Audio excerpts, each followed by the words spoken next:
अगला देखिए, अगला है राजस्थान के दक्षिणी भाग में, सबसे पहला इफेक्ट यही हो गया क्लियर। राजस्थान का कौन सा भाग है? दक्षिणी भाग। ठीक है, अब यदि ये क्वेश्चन आप सोल्व करना चाहें तो ये क्वेश्चन तो यहीं से सोल्व हो गया, पहले शब्द से ही सोल्व हो गया, दक्षिण भाग। आगे देखिए, 250 से 450 मीटर की ऊंचाई पर सर्वाधिक संख्या में पाए जाने वाले वृक्ष कौन से हैं? दो कंडीशन दी, एक तो है कि राजस्थान का दक्षिण भाग है, और दूसरी बात यह कही है कि उनकी जो ऊंचाई है वो 250 से 450 मीटर की ऊंचाई पर है सर्वाधिक संख्या में। कौन से हैं? सागवान है, सालर है, धोकड़ा है, या फिर प्लास है। इंपॉर्टेंट तो सारे सारे हैं। आपको पूछा जाए कि राजस्थान में सर्वाधिक वृक्ष किस प्रकार के हैं, याद रखिएगा धोकड़ा, ये अपने आप में इंपॉर्टेंट है। राज्य में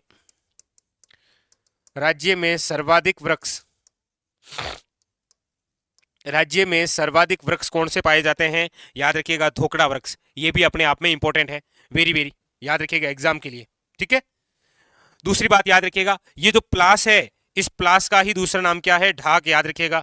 और प्लास या ढाक जिसे आप बोलते हैं द फ्लेम ऑफ फॉरेस्ट, जंगल की आग, या फिर वन की ज्वाला, एक ही बात है। ठीक है, याद रखिएगा। और इसका साइंटिफिक नेम याद रखिएगा, ब्यूटिया मोनोस्पर्म, याद रखिएगा एक तो ये। अच्छा, ये दोनों, सालर अपने आप में और इंपॉर्टेंट है, याद रखिएगा। आपको पूछा जाए कि राज्य में, प्रश्न को ध्यान से देखिएगा, राज्य में सर्वश्रेष्ठ गोंद, याद रखिएगा, राज्य में सर्वश्रेष्ठ गोंद जिससे प्राप्त होता है वह है सालर। लेकिन राजस्थान में गोंद के लिए प्रसिद्ध जो स्थान है वह है चौहटन। दोनों अलग अलग बातें हैं। राजस्थान में प्रसिद्ध तो है चौहटन, सर्वश्रेष्ठ है सालर। और ये जो सालर है ये पाया जाता है, याद रखिएगा, माउंट आबू। और याद रखिएगा, माउंट आबू राजस्थान का वे क्षेत्र है जहां पर सदाबहार वन पाए जाते हैं। ये भी अपने आप में और इंपॉर्टेंट है। आपको पूछा जाए कि राजस्थान में सदाबहार वन का भाग कहां पर है, याद रखिएगा माउंट आबू शिरोई। अब ऑप्शन एक बचा है सांगवान, याद रखिएगा राजस्थान के दक्षिणतम भाग, और 250 से लेकर 450 मीटर की ऊंचाई पर जो वन वृक्ष मिलेंगे आपको, वन, वह है सागवान के वन। लेकिन आपको जिला पूछा जाए कौन से जिले में सर्वाधिक है ये मैक्सिमम, तो फिर याद रखिएगा बांसवाड़ा। पूछा जाए सागवान के वन कौन से अभयारण्य में है, तो याद रखिएगा सीता माता। कौन सा? सीता माता अभयारण्य। और ये जो सीता माता अभयारण्य है इसका जो विस्तृत भाग है वो प्रतापगढ़ और याद रखिएगा चित्तौड़गढ़। ये किसके लिए प्रसिद्ध है, तो याद रखिएगा उड़न गिलेरी के लिए प्रसिद्ध है।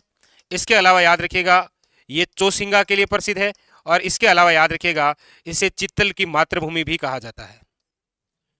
ये सारी बातें हैं वो आपके यहां से इंपॉर्टेंट होती है, याद रखिएगा। ठीक है, तो यहां पर ये जो वन से रिलेटेड क्वेश्चन है ये आपके कंप्लीट हो गए। ठीक है,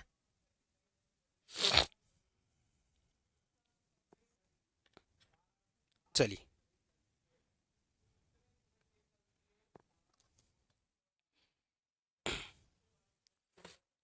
ठीक, आगे चले।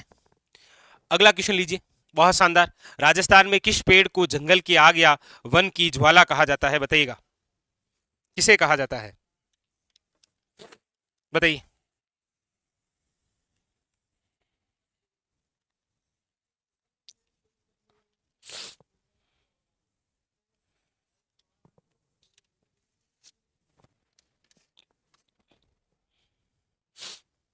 अब इसका आंसर तो बता ही सकते हैं, कोई दिक्कत है नहीं।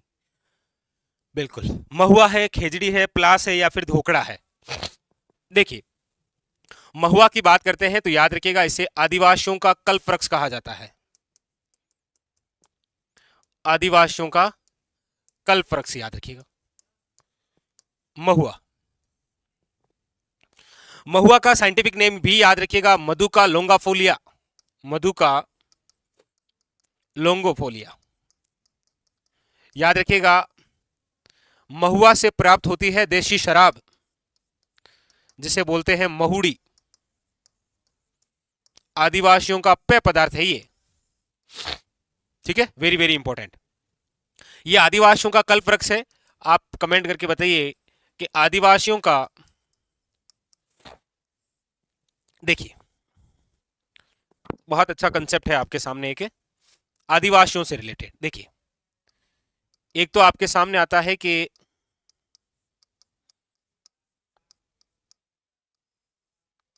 आदिवासियों का एक तो फैक्ट है आपके सामने कि आदिवासियों का हरा सोना किसे कहा जाता है। आदिवासियों का हरा सोना किसे बोलते हैं, कमेंट करिए। आदिवासियों का मसीहा किसे कहा जाता है, कमेंट करके बताइए। आदिवासियों का कुंभ किसे कहा जाता है, बताइए। और आदिवासियों का कल्प वृक्ष किसे कहा जाता है। चार फैक्ट है और चारों इतने इंपॉर्टेंट है कि लगभग आपको एग्जाम के अंदर यहां से देखने को मिल जाता है। देखिए, सबसे पहले यदि मैं बात करूं आदिवासियों के हरे सोने की, तो आदिवासियों का जो हरा सोना है, याद रखिएगा, वो है बांस। आदिवासियों का हरा सोना जिसे आप बोलते हैं वो है बांस, याद रखिएगा। और बांस, याद रखिएगा, विश्व की सबसे लंबी घास है। विश्व की सबसे लंबी घास, विश्व की सबसे लंबी घास नाम है बांस, याद रखिएगा। इस बांस का साइंटिफिक नेम भी याद रखिएगा, बंबूसा वेलगेरिस। वेलगेरिस, याद रखिएगा, इंपॉर्टेंट। और राजस्थान में बांस सर्वाधिक कहां पर है, तो याद रखिएगा बांसवाड़ा। और क्षेत्र पूछा जाए तो याद रखिएगा दक्षिण राजस्थान। तो कितने प्रकार के क्वेश्चन हो गए, देखिए। आदिवासियों का हरा सोना किसे बोलते हैं, बांस को, जो कि सर्वाधिक है दक्षिण राजस्थान में। विश्व की सबसे लंबी घास है, साइंटिफिक नेम याद रखिएगा। और सर्वाधिक किस जिले में है, तो याद रखिएगा बांसवाड़ा। ठीक है। आदिवासियों के मसीहे की यदि चर्चा करें तो याद रखिएगा आदिवासियों का जो मसीहा है वो है आपके मोतीलाल तेजावत। मोतीलाल तेजावत को आदिवासियों का मसीहा, या इन्हें याद रखिएगा बाऊजी कहा जाता है। क्या बोलते हैं इन्हें, बाऊजी। मोतीलाल जो तेजावत है, याद रखिएगा इनका संबंध जिस आंदोलन से है वो है आपके एक ही आंदोलन। एक ही आंदोलन आप सब जानते हैं, भिल्लों को एकत्रित करने के लिए मोतीलाल तेजावत द्वारा जो आंदोलन चलाया गया था वही था आपके एक ही आंदोलन। अच्छा, इसके अंदर याद रखिएगा ये जो मोतीलाल तेजावत हैं, याद रखिएगा अक्सर एग्जामिनर इनकी जन्मस्थली पूछ लेता है। मोतीलाल तेजावत की जो जन्मस्थली है, याद रखिएगा, वो है आपके कोलियारी गांव। और ये कोलियारी गांव वही है जहां पर हल्दी घाटी युद्ध के बाद में महाराणा प्रताप और उनकी सैनिक टुकड़ी ठहरी थी। और ये कोलियारी गांव उदयपुर।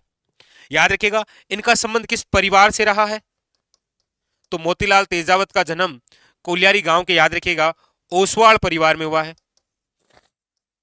अच्छा, ये कौन सी पोस्ट पर हुआ करते थे मोतीलाल तेजावत, तो याद रखिएगा ये झाड़ोल ठिकाने के कामदार हुआ करते थे। झाड़ोल ठिकाने के क्या थे ये, कामदार। और इसके अलावा एक इंपॉर्टेंट बात और याद रखिए कि इन्होंने जब एक ही आंदोलन चलाया तो इनके द्वारा एक मांग पत्र तैयार किया गया था जिसे कहा गया 21 सूत्री मांग पत्र, यानी कि मेवाड़ की पुकार। क्या कहा गया, याद रखिएगा, मेवाड़ की पुकार। ये इंपॉर्टेंट फैक्ट है आदिवासियों के मसीहा से। अच्छा, अगली हम बात ये करते हैं कि आपके सामने ये जो आदिवासियों का कुंभ है, तो याद रखिएगा आदिवासियों का कुंभ जिसे आप बोलते हैं वो है आपके बणेश्वर धाम। बणेश्वर धाम, नवाटापुरा, डूंगरपुर। बणेश्वर धाम, नवाटापुरा, डूंगरपुर, याद रखिएगा, वेरी वेरी इंपॉर्टेंट।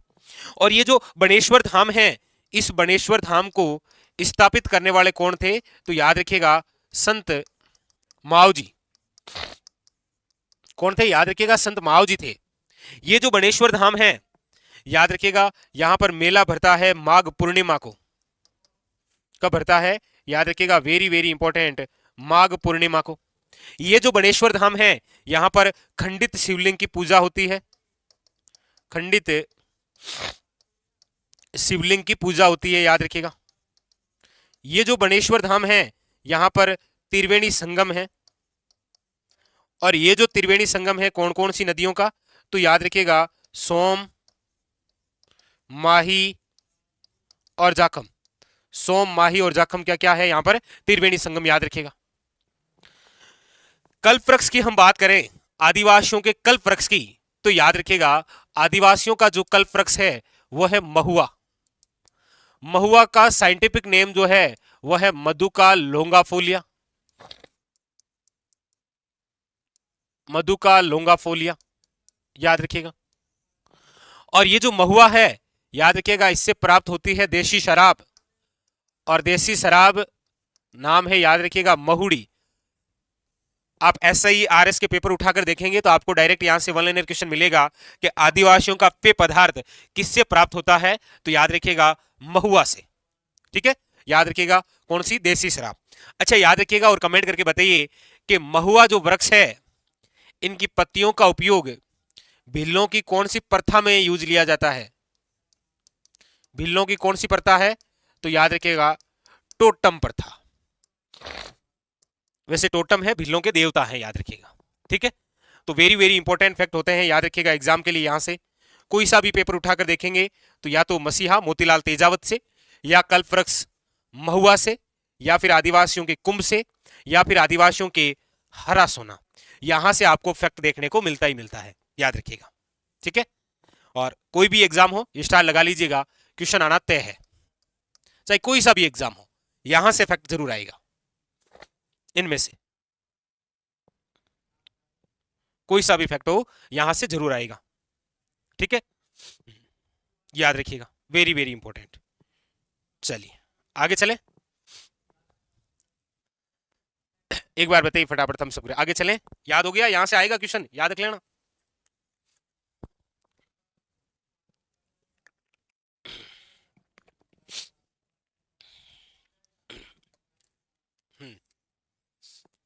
चलिए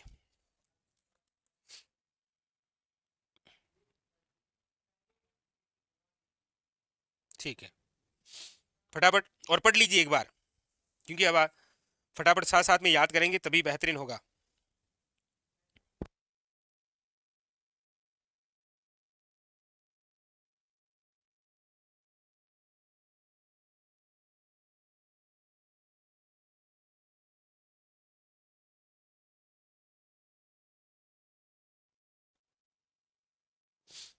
चलिए ये क्लियर हो गया यहां से। अच्छा यहां से क्लियर क्या अभी पूछा गया है कि जंगल की आग या ज्वाला किसे कहा जाता है, याद रखिएगा वो है प्लास, याद रखिएगा जंगल की आग या ज्वाला किसे बोलते हैं आप, प्लास को। ठीक है, ऑप्शन नंबर हो जाएगा सी इज करेक्ट आंसर। लीजिए क्वेश्चन नंबर है आपके सामने 17। क्या पूछा जा रहा है, पूछा जा रहा है राजस्थान में निम्न में से कौन सी रबी की फसल नहीं है, ऐसी कौन सी है जो रबी की फसल नहीं है।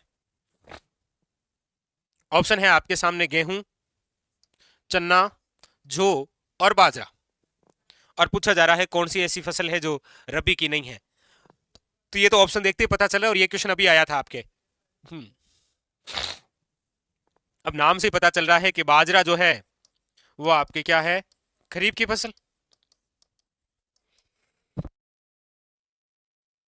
याद रखिएगा क्या है, खरीफ की फसल।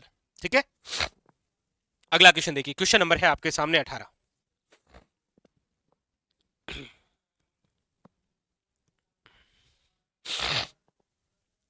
पूछा जा रहा है ICAR द्वारा, यानी भारतीय कृषि अनुसंधान संस्थान द्वारा राजस्थान कितने कृषि जलवायु क्षेत्रों में विभाजित किया गया है, बताइए ICAR के अनुसार।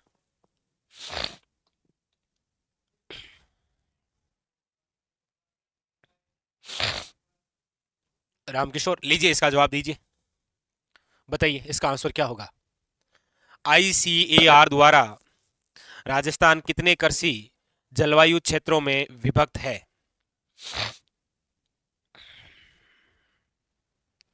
आप में से किसी का सही आंसर नहीं आ रहा है, ऐसा क्यों है।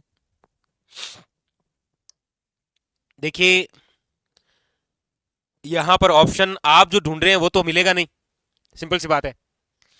देखिए आईसीआर द्वारा राजस्थान कृषि जलवायु क्षेत्रों में जो विभाजित है वो याद रखिएगा 5 भागों में है। कितने भागों में? 5 भागों में है। प्रमुख रूप से 5 भाग हैं और फिर उन 5 में से एक एक भाग और है। कृषि जलवायु क्षेत्र आप पढ़ते हैं ना, देखिए कृषि जलवायु क्षेत्र, बता दूं आपको, कृषि जलवायु जो क्षेत्र आप पढ़ते हैं वो आप इस प्रकार से पढ़ते होंगे। प्रमुख रूप से तो ये कितने भागों में है? 5। देखो, फर्स्ट है, सेकंड है, थर्ड है, फिर आप इसे पढ़ते हैं फोर्थ है, और फिर आपके 5 है। पढ़ते हैं इसे? तो ये 5 है। अब इनमें से 3 भाग पढ़ते हैं आप इसके। कौन कौन से? इसमें आप पढ़ते हैं फर्स्ट ए, फर्स्ट बी और फर्स्ट सी। फिर इसमें 2 पढ़ते हैं आपके सेकंड ए, सेकंड बी। फिर इसमें पढ़ते हैं आप थर्ड ए, थर्ड बी। फिर इसमें आप पढ़ते हैं फोर्थ ए, फोर्थ बी पढ़ते हैं, और ये 5 एक। तो ऐसे तो 10, लेकिन मुख्य रूप से तो 5 ही है, फर्स्ट, सेकंड, थर्ड, 4 और 5। यही तो है, ठीक है। तो याद रखिएगा इसका जो आंसर है वो हो जाएगा 5। यदि याद 10 ऑप्शन में होता तो फिर वो 10 करते हम, ठीक है, याद रखिएगा। तो ऑप्शन नंबर है यहां पर, याद रखिएगा, बी इज करेक्ट आंसर। अगला देखिए, लीजिए क्वेश्चन नंबर है आपके सामने 19। पूछा जा रहा है नीली क्रांति निम्न में से किससे संबंधित रखती है? नीली क्रांति किससे संबंधित है बताइए? सरसों उत्पादन, बागवानी उत्पादन, मत्स्य उत्पादन, या फिर मुर्गी और अंडा उत्पादन? देखिए, अक्सर आप देखते हैं कि एक तो आता है सबसे टॉप पर हरित क्रांति। हरित क्रांति का संबंध किससे है? तो याद रखिएगा खाद्यान्न उत्पादन से। फिर आता है आपके सबसे टॉप वाला दूसरा, वह है श्वेत क्रांति। श्वेत क्रांति का संबंध किससे है? याद रखिएगा दुग्ध उत्पादन से। फिर आता है आपके सामने टॉप पर यही नीली क्रांति, और नीली क्रांति का जो संबंध रहा है वो याद रखिएगा मत्स्य उत्पादन से। फिर आता है आपके पीली क्रांति। पीली क्रांति का जो संबंध रहा है वो रहा है आपके सरसों से वैसे तो, और वैसे तिलहन, ठीक है, सरसों उत्पादन। उसके बाद में है आपके गोल क्रांति। तो गोल क्रांति तो आप जानते ही हैं, वो है आलू से, ठीक है। उसके बाद में है आपके रजत क्रांति। रजत जो क्रांति है वो है आपके अंडे उत्पादन से। फिर है इसके बाद में आपके लाल क्रांति। लाल क्रांति की बात करते हैं तो वह है मांस व टमाटर से, ठीक है। फिर उसके बाद में चर्चा और करते हैं तो फिर है धूसर क्रांति। धूसर क्रांति का संबंध है सीमेंट उत्पादन से। एक है आपके झींगा। झींगा उत्पादन का संबंध किस क्रांति से है? आप में से कौन बता सकता है? झींगा उत्पादन बताइए, ये आप बता दीजिए। बाकी इसका तो राइट आंसर मत्स्य उत्पादन, झींगा उत्पादन, बताइए।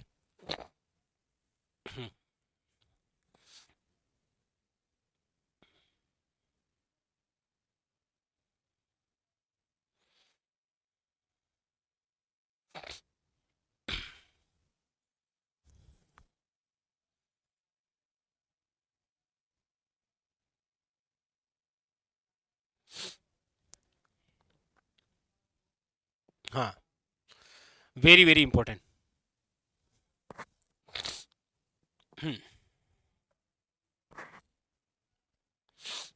शाबाश, चलिए ठीक है। अगला देखिए, अगला है आपके सामने निम्नलिखित में से कौन सा सही सुमेलित नहीं है? ऐसा कौन सा है जो सही सुमेलित नहीं है? एक तरफ आपके पशुधन दे रखा है, एक तरफ सामने नस्ल दे रखी है, पूछ रहा है सही नहीं है। मुर्रा भैंस, सोनारी भेड़, गोमट गाय, नाचना ऊंट। देखिएगा, मुर्रा या खुंडी भैंस ये तो सही है, सोनारी या सोनारी भेड़ ये भी सही है, नाचना ऊंट, गोमट भी ऊंट है, गाय नहीं है, याद रखिएगा। तो ऑप्शन नंबर जो सी है वो आपके सुमेलित नहीं है, याद रखिएगा, ठीक है। हाँ, गोमट ऊंट है, याद रखिएगा। नेक्स्ट अगला देखिए, अगला है तांबे के रंग का शरीर भैंस की किस नस्ल की विशेषता है? एक तो ऐसा क्वेश्चन आता है, और एक ऐसा आता है कि भैंस की वे कौन सी नस्ल है जिसके जो सींग है वो जलेबी जैसे होते हैं। एक तो ये भी आता है कि ऐसी कौन सी नस्ल है सींग जलेबी जैसे होते हैं, और एक ऐसी कौन सी नस्ल है जिसके जो सींग है वो हंसिया आकार के होते हैं, ये भी आता है, हंसिया आकार। तो ये टोटल 3 ऐसे क्वेश्चन है जो उसकी प्रमुख विशेषता से बनता है आपके सामने। हाँ, अब तांबे के रंग का शरीर भैंस की कौन सी नस्ल है, तो याद रखिएगा मुर्रा है, खुंडी है, कुंडी, नीली राव या भदावरी, याद रखिएगा भदावरी। अच्छा, ऐसी कौन सी भैंस है जिसके सींग जलेबी जैसे होते हैं, तो याद रखिएगा मुर्रा या फिर खुंडी होती है ना, बिल्कुल जलेबी जैसे होते हैं, बहुत सुंदर होती थी। इसका बताइए, ऐसी कौन सी नस्ल है जिसके सींग हंसिया आकार के होते हैं, बताइएगा इसका आंसर कमेंट करके। अगला, निम्न में से कौन सा युग्म सुमेलित नहीं है, ऐसा कौन सा युग्म है जो सुमेलित नहीं है। देखिए, तांबा शिंगाना, आप कहेंगे सर ये तो सही है, लेकिन इसमें भी थोड़ा सा याद रखिएगा। एक तो होता है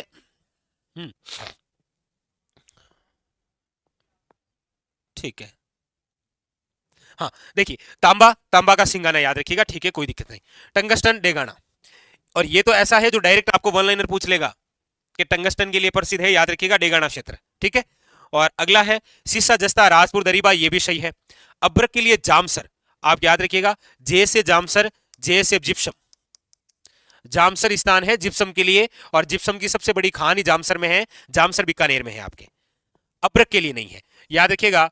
अब्रक के लिए यदि चर्चा करें तो सबसे पहला तो क्वेश्चन ये होता है कि अब्रक नगरी किसे कहा जाता है, याद रखिएगा भीलवाड़ा को, भीलवाड़ा। अब आप कहेंगे सर कुछ स्थान हो जाइए, तो लीजिए आपके भुणास,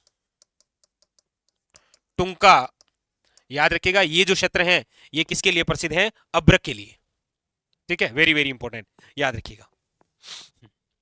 अगला देखिएगा, क्वेश्चन नंबर है आपके सामने 23, राजस्थान के किस जिले में लीलवानी खान स्थित है, जयपुर, बांसवाड़ा, डूंगरपुर या उदयपुर। बहुत अच्छा क्वेश्चन है, बताइए कहां पर है ये, और कहां पर है ये तो इंपॉर्टेंट है ही, बताना ये भी है कि ये किसके लिए प्रसिद्ध है, तब तो और इंपॉर्टेंट क्वेश्चन हो जाता है ये, याद रखिएगा, वेरी वेरी इंपॉर्टेंट। अगर आप ये बता दें कि ये स्थान किस खनिज के लिए प्रसिद्ध है, तो फिर तो बहुत शानदार तैयारी है आपकी। बताइए, राजस्थान के किस जिले में लीलवानी खान स्थित है, याद रखिएगा लीलवानी खान जिस जिले में है वो जिला तो याद रखिएगा बांसवाड़ा, और जिस खनिज के लिए है वो भी याद रखिएगा magazine, sorry manganese, manganese, magazine तो दुर्ग है अजमेर में, ये मैग्नीज खान है, याद रखिएगा। मैग्नीज खनिज के लिए प्रसिद्ध है लीलवानी, जो कहां पर है, बांसवाड़ा में, याद रखिएगा। लीलवानी, काला खुंटा और तलवाड़ा, नाम सुना होगा, ठीक है। अगला देखिएगा, क्वेश्चन है राजस्थान में मरु विकास कार्यक्रम प्रारंभ हुआ है, मरु विकास कार्यक्रम, एक तो इंपॉर्टेंट है, वेरी वेरी इंपॉर्टेंट, याद रखिएगा। बताइए कब शुरू हुआ है मरु विकास कार्यक्रम,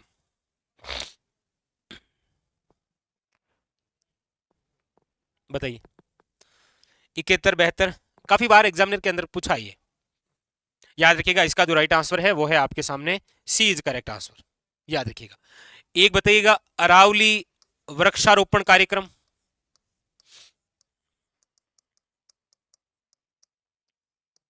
ये कब का है, अरावली वृक्षारोपण कार्यक्रम। एक है आपके रूंग भायला कार्यक्रम, ये कार्यक्रम कब के हैं, ये भी पूछा जाता है आपको, याद रखिएगा। जैसे डांग प्रोजेक्ट, डांग project, very very important.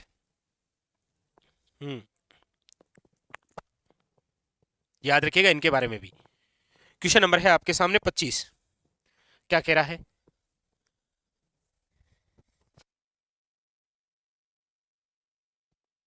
Rajasthan में पर्यटन को उद्योग का दर्जा किस वर्ष दिया गया, बताइए। पर्यटन को उद्योग का दर्जा बताइए, 1989, 1979, 1999, 19, हाँ बताइए। देखिए, पर्यटन को उद्योग का जो दर्जा है ये जिस समिति के तहत दिया गया है वो है मोहम्मद यूनिस खान समिति। मोहम्मद यूनिस खान समिति। और मोहम्मद यूनिस खान जो समिति है ये कब आई, याद रखिएगा 1989। एक क्वेश्चन होता है आरटीडीसी की स्थापना कब हुई, बताइएगा। आरटीडीसी की स्थापना कब हुई, बताइए। और आरटीडीसी को जी स्थापना है ये कौन सी समिति के तहत हुई है, तो याद रखिएगा कांता ठाकुर समिति के तहत। याद रखिएगा 1978। लेकिन यहां बता देता हूं आरटीडीसी ने अपना जो कार्य शुरू किया था वो 1979 में किया, इसीलिए आपको कई बार आरटीडीसी की स्थापना कब हुई 78 ऑप्शन में ना मिलकर क्या मिल जाता है 79, याद रखिएगा, ठीक है। वेरी वेरी इंपॉर्टेंट, याद रखिएगा। तो यहां पर ऑप्शन नंबर हो जाएगा ए इज करेक्ट आंसर। लेकिन आपको पूछा जाए कि पर्यटन को जन उद्योग का दर्जा कब दिया गया,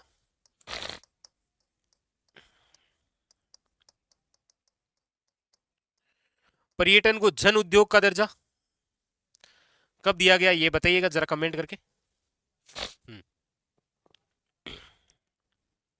हाँ सही है, ये भी बताइए। चलिए अगला लीजिए। अगला है निम्नलिखित में से कौन सा सुमेलित सही नहीं है। एक तरफ सीमेंट उद्योग है और एक तरफ स्थल है और पूछा जा रहा है कौन सा सही सुमेलित नहीं है।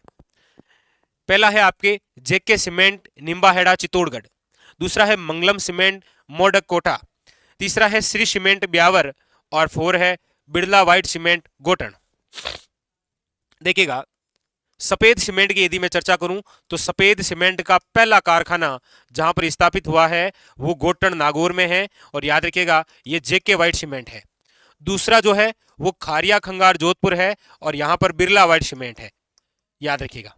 तो यहां पर जो सही सुमेलित नहीं है याद रखिएगा वो है आपके सामने ऑप्शन नंबर डी, क्योंकि बिरला व्हाइट सीमेंट है ये खारिया खंगार जोधपुर, जबकि गोटन में कौन सी है तो जेके व्हाइट सीमेंट है, याद रखिएगा, ठीक है। 1984 गोटन के अंदर जो सीमेंट कारखाना स्थापित है 1984 है, याद रखिएगा, ठीक है। और राजस्थान में सीमेंट नगरी जिसे हम बोलते हैं वो है आपके चित्तौड़गढ़। और सीमेंट का पहला कारखाना जहां पर स्थापित हुआ है वो स्थान है लाखेरी बूंदी, याद रखिएगा, ठीक है। नेक्स्ट क्वेश्चन नंबर है आपके सामने 27। राजस्थान राज्य औद्योगिक विकास व निवेश निगम रिको गठित किया गया है कब, रिको कब गठित किया गया है ये आपसे पूछा जा रहा है, बताइए बताइए फटाफट। देखिए रिको, रिको की स्थापना 1969 और 1990 दोनों ही है। आपको देखना ऑप्शन में कौन सा, आप कहेंगे सर ऐसा क्यों, क्योंकि 80 के अंदर रिको स्वतंत्र अस्तित्व में आया था, याद रखिएगा, ठीक है। तो अक्सर ये आपको देखना होता है कि दोनों में से कौन सा ऑप्शन है। आप कहेंगे सर दोनों ही ऑप्शन में आ गए तो कोई दिक्कत नहीं, 1969 1969 कर दीजिएगा, ठीक है। दूसरा याद रखिएगा राजशिको,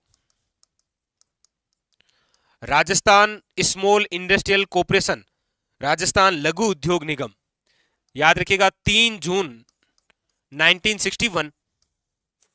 तीसरा याद रखिएगा आरएफसी 1955। नंबर 4 याद रखिएगा रुड्डा 1995। नंबर 5 याद रखिएगा रेडा 1985। नंबर 6 याद रखिएगा आरएसआरटीसी 1964 और आरएसएमएमएल कब है, कमेंट करके बताइएगा।